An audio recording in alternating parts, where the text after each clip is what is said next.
네, 31년 만에 행정안전부 경찰국 부활을 둘러싸고 이 경찰 내부에서의 반발이 거센 가운데 윤석열 정부는 비대한 경찰 권력의 견제 차원이라고 설명하면서 법무부의 검찰국을 본보기로 제시하고 있습니다.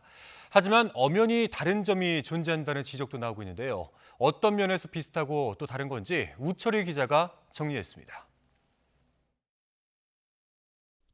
검찰청은 법무부 검찰국, 국세청은 기획재정부 세제실이 있지만 경찰만 없다.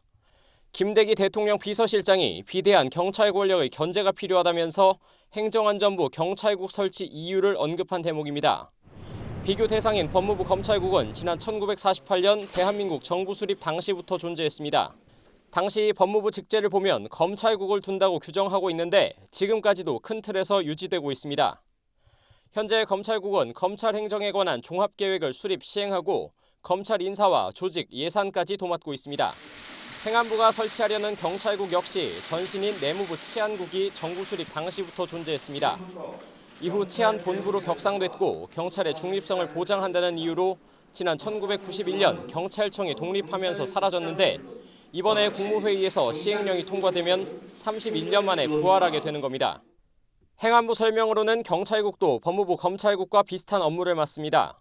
입법 예고된 행안부 소속기관 직제 개정안을 보면 장관의 경찰청에 대한 지휘 감독은 물론 서장급인 총경 이상의 임용 제청, 그리고 국가경찰위원회 심의 의결을 위해 부의하는 인사 예산 등 주요 정책에 대한 사항을 관장하도록 규정하고 있습니다. 하지만 다른 점도 있습니다. 정부조직법에는 법무부 장관의 사무에 검찰을 명시하고 있는 반면 행안부 장관 사무에는 지난 1990년 이후 사라진 치안이 존재하지 않는 겁니다. 상위법에 없는 조항을 하위법인 시행령만 바꾸는 꼼수라면서 위헌이라는 지적이 나오는 이유입니다. 치안 관련된 업무가 소관 사무가 아님에도 불구하고 네. 지휘를 이 불용으로 시행령으로 하겠다고 한다면 이른바 그 인사행정, 법치 인사행정에 또 반할 수 있는 문제가 있고요. 예. 반면 행안부는 전혀 문제될 게 없다는 입장입니다.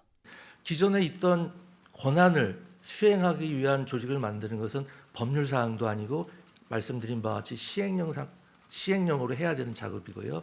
법 개정을 추진할 생각은 전혀 없습니다.